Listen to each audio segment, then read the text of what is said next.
Now, a Senate grilling meant to shed light on a questionable 68 million shilling expenditure in Samburu County took an unexpected twist when the very officials expected to provide answers seemingly vanished.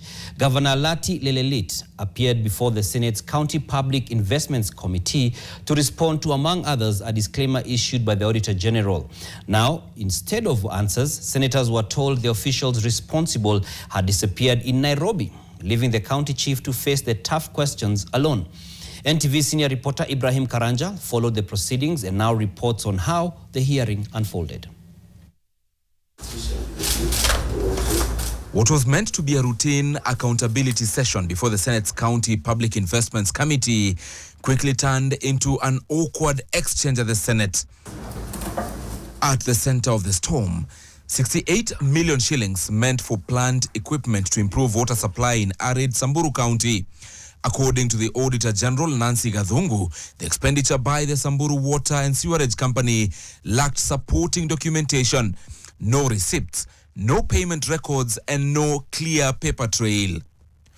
When Governor Lati Lelelit was asked to explain, he pointed to an unusual problem. The very officials expected to clarify the matter were nowhere to be found.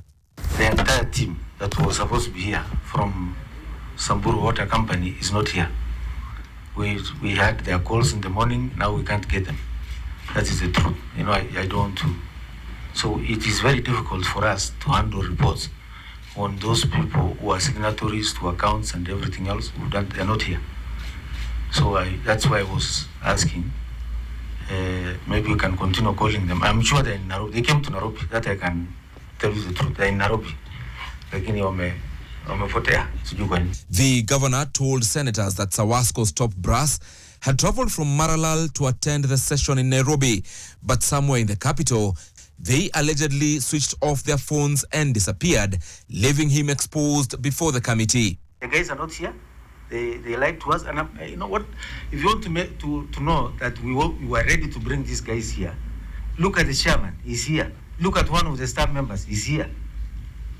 We were all here because we knew everybody's going to come. So you're telling us you cannot trust your own employees, Governor, surely. You want to treat this committee like we are not kids, Governor, you know? Those guys traveled to Nairobi. That one, rest assured, Chair. Before God, they're in Nairobi. So it's not humanly possible for me to trace people who are in Nairobi today, but then they're not picking my calls.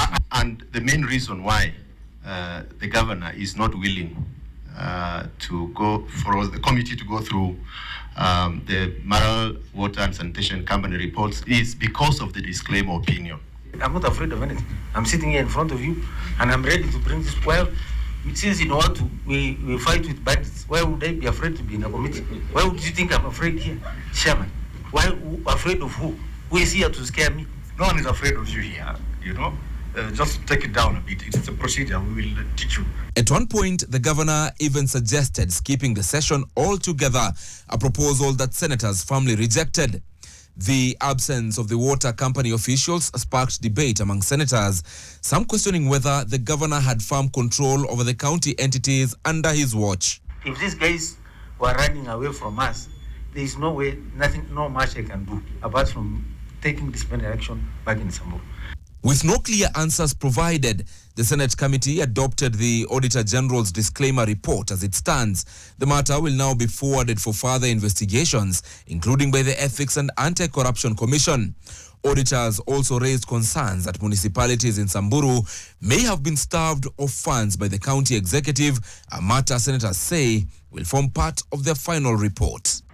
So let us pray. Ibrahim Karanja, NTV.